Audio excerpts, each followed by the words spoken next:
नमस्कार, देश के सबसे बड़े न्यूज नेटवर्क टीवी 9 में आप सभी का स्वागत है और आप देख रहे हैं न्यूज टॉप 9। सबसे पहले बात कोरोना संकट की। देश में लगातार दूसरे दिन 4000 से ज्यादा लोगों की मौत हुई। पिछले 4 दिनों में 16 लाख से ज्यादा नए केस सामने आए। इसी बीच अच्छी खबर यह है कि डीआरडीओ की रेड्डी लैब के साथ बनाई गई कोरोना की दवा को आपात इस्तेमाल के लिए अप्रूवल मिल चुका है। दावा यह किया जा रहा है कि इस दवा के नतीजे बहुत ही प्रभावी रहे हैं और इसके साथ एक और अच्छी खबर यह है कि अब मरीजों को इलाज के लिए अस्पताल में कोविड टेस्ट का प्रमाण पत्र दिखाना जरूरी नहीं होगा। इन खबरों के साथ देखेंगे कि कोरोना से बचाव के लिए गर्म पानी लेने पर सरकार ने क्या कहा है। कोरोना से जुड़ी बड़ी खबरें देखिए टॉप 9 कोरोना से जाओ।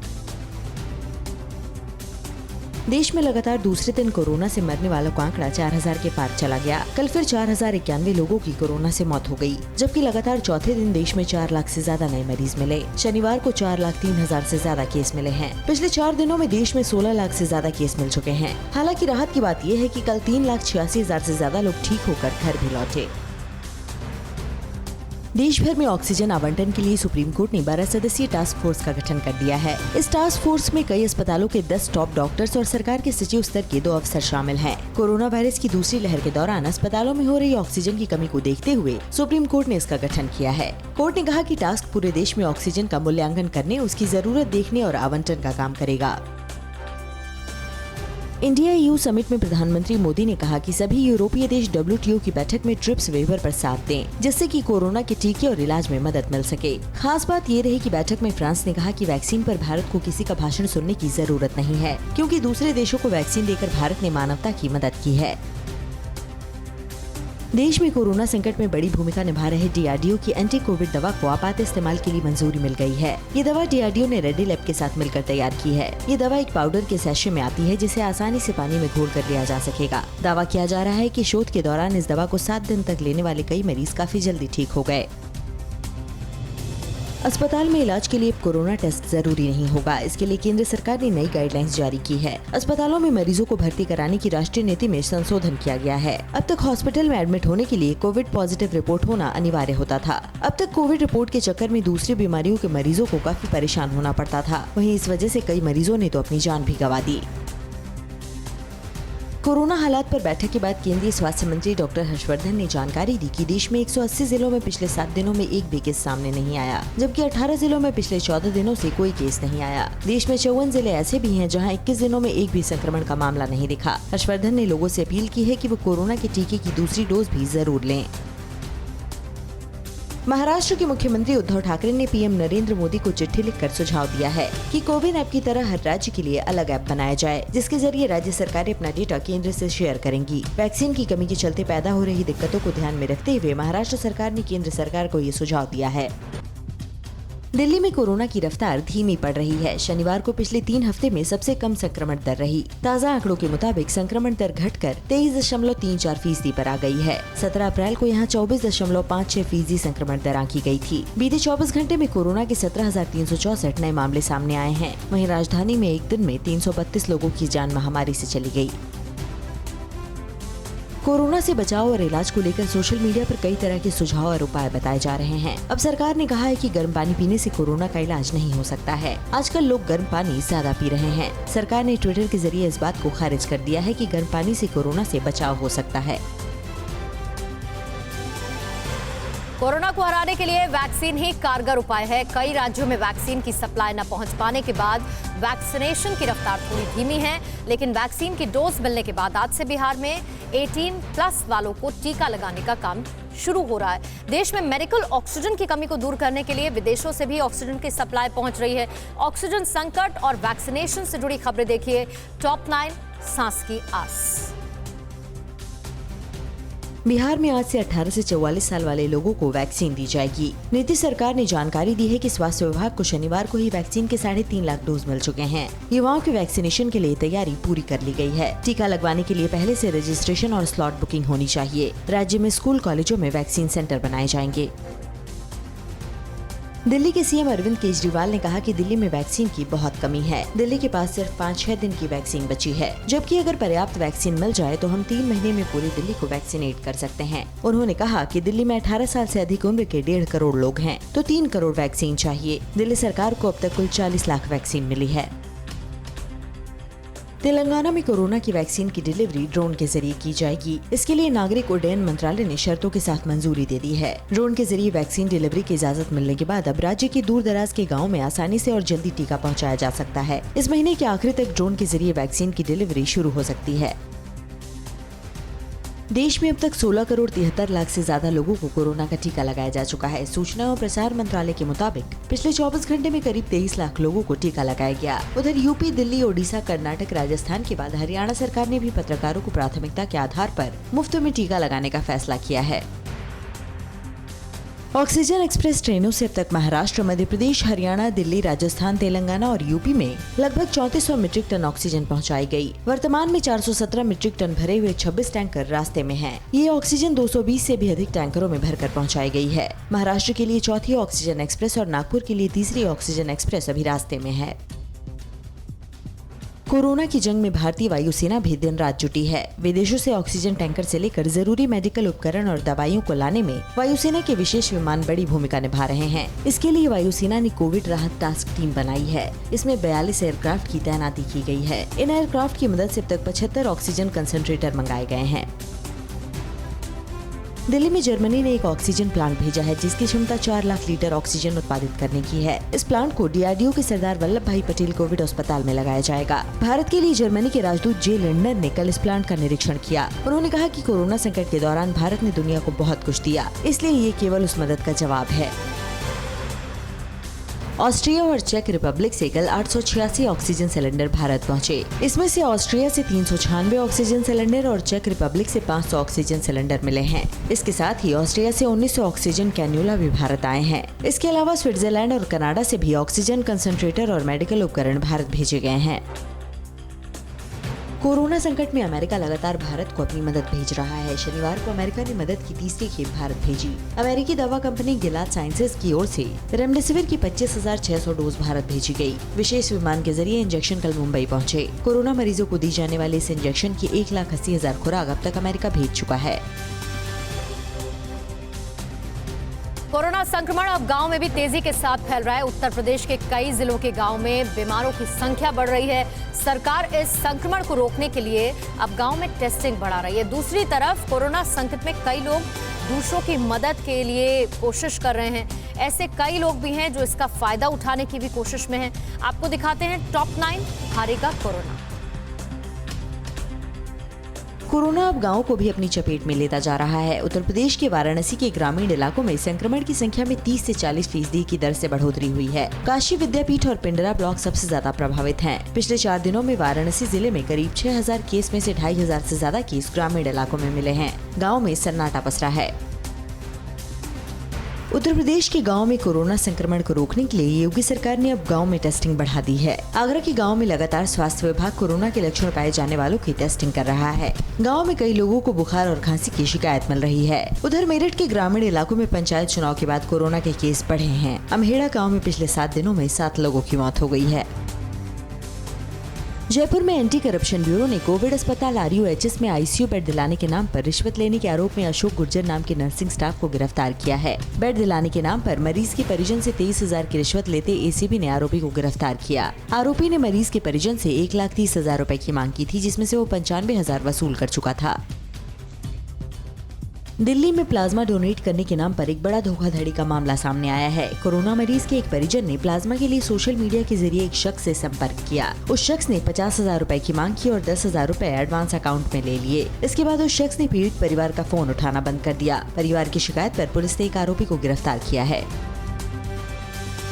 लखनऊ में कोरोना मरीजों को वक्त पर सिलेंडर मुहैया कराने के लिए ऑक्सीजन बैंक की शुरुआत की गई है। लखनऊ की कानून व्यवस्था के संयुक्त पुलिस कमिश्नर पीयूष मोदिया ने कहा है कि इसके जरिए लोग ऑक्सीजन सिलेंडर भरवा सकते हैं और फिर इस्तेमाल के बाद इसे यहाँ लौटा सकते हैं। ये ऑक्सीजन बैंक निजी कंपनियों और समाज सेवियों के दान से बनाया गया है।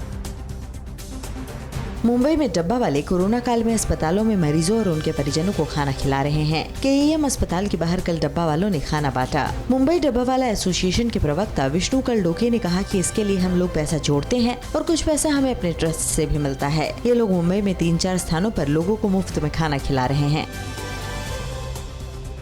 कोरोना संकट के बीच कई लोग इंसानियत की सेवा कर समाज के सामने मिसाल पेश कर रहे हैं। ऐसे समय में जब महामारी के शिकार हुए लोगों के शव के अंतिम संस्कार करने से भी लोग पीछे हट जाते हैं, कानपुर के धनीराम लगातार अपनी जान जोखिम में डालकर लावारिस शवों का सम्मान के साथ अंतिम संस्कार कराने में जुटे हैं। धनीराम अपनी संस्था के जरिए कोविड के शिकार लोगों के अंतिम संस्कार करा रहे हैं। जम्मू कश्मीर के श्रीनगर में हज हाउस में 170 बेड वाले कोविड केयर सेंटर की व्यवस्था की गई है।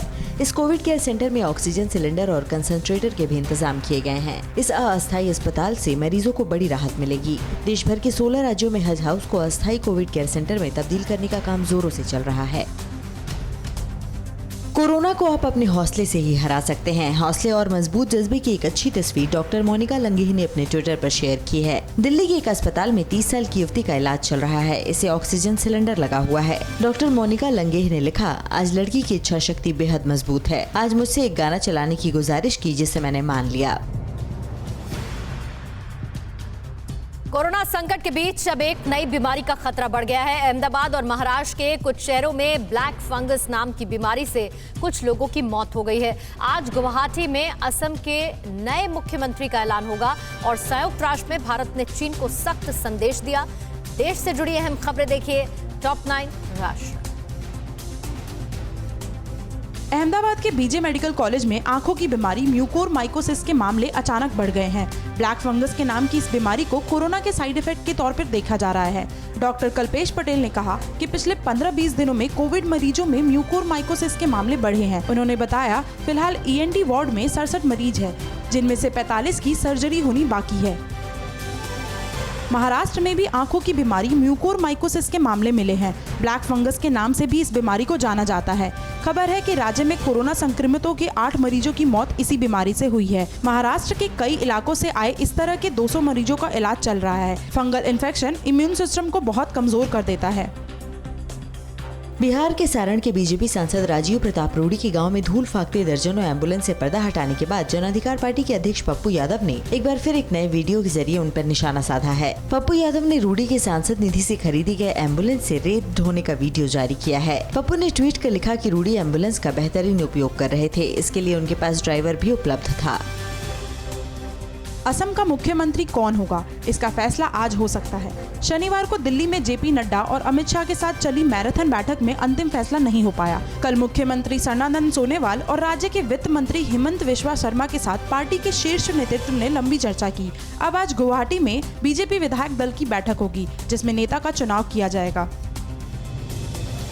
पश्चिम बंगाल में चुनाव नतीजों के आने के बाद हुई हिंसा को लेकर राज्यपाल जगदीप धनखड़ ने मुख्य सचिव और DGP को कल तलब किया। राजभवन में मुख्य सचिव और DGP ने राज्यपाल से मुलाकात की। हिंसा को लेकर कोई रिपोर्ट नहीं लाने पर राज्यपाल ने कड़ी नाराजगी जताई। उन्होंने मुख्य सचिव और DGP से बिना देरी के रिपोर्ट भेजने को कहा है। भारत ने संयुक्त राष्ट्र सुरक्षा परिषद की बैठक के दौरान चीन को सख्त संदेश दिया है। चीनी विदेश मंत्री की अध्यक्षता में हुई बैठक में विदेश मंत्री एस जयशंकर ने हिस्सा लेने से इनकार कर दिया। भारत की ओर से विदेश सचिव हर्षवर्धन श्रृंगला ने इसमें हिस्सा लिया। माना जा रहा है कि चीन के लद्दाख में अड़ियल रवैये और कोरोना संकट में सहयोग की पहल वक्त पर न करने को लेकर भारत ने ये कदम उठाया है। उत्तर प्रदेश के आजमगढ़ में ऑक्सीजन सिलेंडर की कालाबाजारी का बड़ा मामला सामने आया है। इस कालाबाजारी में निजी अस्पतालों के करीब 1 दर्जन डॉक्टरों के भी शामिल होने की बात सामने आई है। पुलिस ने लाइसेंसी वेंडर रिजवान की गिरफ्तारी के बाद डॉक्टरों पर भी शिकंजा कसने की तैयारी कर ली है। रिजवान के पास से 68 बड़े सिलेंडर जब्त किए गए हैं। छत्तीसगढ़ में लॉकडाउन के दौरान सरकार ने शराब की बिक्री ऑनलाइन करने का फैसला किया है। राज्य में कल से यानी 10 मई से लोग ऑनलाइन ऑर्डर कर शराब घर मंगा सकते हैं। सुबह 9 बजे से रात 8 बजे तक CSMCL ऑनलाइन नाम के ऐप से शराब बुक की जा सकेगी। आबकारी मंत्री कवासी लखमाका का कहना है कि नकली और जहरीली शराब से होने वाली मौतों को रोकने के लिए ये फैसला किया गया है। देश के अलग अलग राज्यों में अलग अलग अवधि के लिए लगाए गए लॉकडाउन के बीच प्रवासी बिहार के मजदूरों का पलायन जारी है। देश के अलग अलग हिस्सों से रोजाना सैकड़ों प्रवासी ट्रेन के जरिए बिहार पहुंच रहे हैं। लेकिन बिहार में भी 15 मई तक लगे लॉकडाउन की वजह से उन्हें बस या दूसरे साधन यात्रा के लिए नहीं मिल रहे। इस वजह से मुजफ्फरपुर में उतरे मजदूर परेशान नजर आए। महिला मिलिट्री पुलिस के पहले बैच से 83 महिलाएं सेना में शामिल हुई। कहां कोरोना के शिकार हुए बुजुर्ग का शव परिजनों को सौंपने से पहले ही लावारिस समझकर अस्पताल प्रशासन ने अंतिम संस्कार करा दिया। और कहां पर 860 करोड़ के हेरोइन के साथ पति पत्नी की गिरफ्तारी हुई। राज्यों से जुड़ी खबरें देखिए टॉप 9 देश प्रदेश। कर्नाटक के बेंगलुरु के course of military police centre and school से पास आउट होकर महिला मिलिट्री पुलिस का पहला बैच भारतीय सेना में शामिल हो गया है। शनिवार को द्रोणाचार्य परेड ग्राउंड में तस्दीक परेड का आयोजन किया गया। इस बैच को 61 हफ्तों में बेसिक मिलिट्री ट्रेनिंग, प्रोवोस्ट और एडवांस मिलिट्री पुलिस की ट्रेनिंग दी गई है। बिहार में हेल्थ सिस्टम का क्या हाल है वो इन तस्वीरों को देखकर समझा जा सकता है। गोपालगंज के सदर अस्पताल प्रशासन की बड़ी लापरवाही की वजह से एक कोरोना के शिकार हुई महिला के शव को परिजनों को गोद में उठाकर अपनी गाड़ी में ले जाना पड़ा। अस्पताल ने बस पीपीई किट देकर टकरा दिया, न शव वाहन दिए और न स्ट्रेचर। परिजनों को शव को गोद में उठाकर अपनी गाड़ी में ले जाना पड़ा। उत्तर प्रदेश के मेरठ में मेडिकल कॉलेज अस्पताल की बड़ी लापरवाही सामने आई है। यहाँ के कोरोना वार्ड में 16 दिनों से भर्ती एक बुजुर्ग मरीज संतोष कुमार अचानक गायब हो गए। उनकी बेटी शिवांगी उन्हें तलाशने मेडिकल कॉलेज पहुंची तो जिम्मेवार अफसरों ने अपना पल्ला झाड़ लिया। आखिर में अस्पताल ने बताया कि 72 घंटे बाद जिन शवों का अंतिम संस्कार किया जाता है उसी में उनका भी अंतिम संस्कार कर दिया था। जम्मू कश्मीर के राजौरी पुंछ मार्ग पर सड़क दुर्घटना में गंभीर रूप से घायल हुए 2 लोगों को सेना ने बचाया। हादसे की सूचना पर स्थानीय प्रशासन ने सेना की मदद मांगी, जिसके बाद सेना ने दोनों घायलों को इलाज के लिए MI-17 हेलीकॉप्टर के जरिए रेस्क्यू कर जम्मू भेजा। वक्त पर अस्पताल पहुंचाने से दोनों घायलों की जान बचाई जा सकी। मध्य प्रदेश के इंदौर में मेडिकल उपकरणों की जमाखोरी और कालाबाजारी करने वालों पर पुलिस लगातार शिकंजा कस रही है। पुलिस ने कांग्रेस से जुड़े शख्स यतीन्द्र वर्मा को ऑक्सीजन सिलेंडर में लगाए जाने वाले ऑक्सीफ्लोमीटर की कालाबाजारी करने के आरोप में गिरफ्तार किया। आरोपी ऑक्सीफ्लोमीटर को 7,000 में बेच रहा था। कोरोना की आपदा को भी कुछ लोग पैसे कमाने का जरिया बनाने से बाज नहीं आ रहे हैं। उत्तर प्रदेश के गाजियाबाद में पुलिस ने ऐसे ही एक गिरोह का भंडाफोड़ किया है, जो मरीजों के परिजनों को अस्पतालों में आईसीयू बेड दिलाने के नाम पर लाखों की ठगी कर रहे हैं। पुलिस ने गिरोह के 2 सदस्यों को गिरफ्तार किया है और गिरोह के बाकी सदस्यों की भी जल्द गिरफ्तारी का दावा किया है। उत्तर प्रदेश के अलीगढ़ की पुलिस ने कोरोना मरीजों को दी जाने वाली रेमडेसिविर इंजेक्शन की कालाबाजारी करने वाले को गिरफ्तार किया है। आरोपी गाजियाबाद से इंजेक्शन लाकर अलीगढ़ में बेचता था।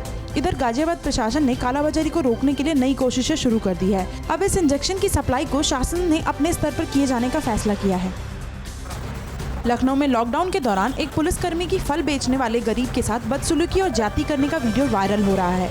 लालसा चौहान नाम के इस पुलिसकर्मी ने मन मुताबिक फल नहीं मिलने पर उसके साथ मारपीट की और ठेला पलट दिया, जिसके बाद ठेले पर रखे तरबूज सड़क पर बिखर गए। ठेले वाले का इसने चालान भी काट दिया। पुलिसकर्मी की इस मनमानी का स्थानीय लोगों ने विरोध किया।